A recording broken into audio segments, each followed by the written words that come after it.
Peristiwa kebakaran terjadi pada Kamis malam sekitar pukul 21.06 waktu Indonesia Barat.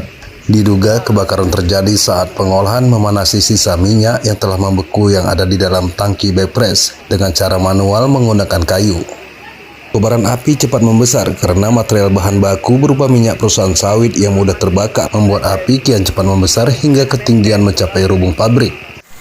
3 unit kendaraan damkar diterjunkan untuk memadamkan api. Setelah berjibaku hampir 3 jam lebih, api dapat dipadamkan oleh petugas tim pemadam kebakaran Kabupaten Aceh Tamiang yang dibantu karyawan, aparat TNI Polri, dan warga sekitar.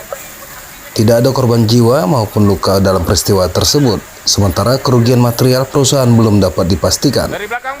Diketahui peristiwa kebakaran hebat melanda perusahaan pabrik kelapa sawit PKS Perseroan Terbatas Bumi Samaganda atau PT BSG yang berada di Desa Alur Manis, Kecamatan Rantau, Kabupaten Aceh Tamiang, Aceh pada Kamis 15 Februari 2024 malam. Pabrik yang biasa disebut PT BSG yang terletak di antara Desa Alur Manis dan Desa Kebun Rantau, Kecamatan Rantau merupakan tempat pengolahan minyak sawit. Namun dikabarkan perusahaan tersebut sudah hampir 1 bulan lebih tidak beroperasi, sehingga minyak sisa yang ada di dalam tangki tersebut membeku.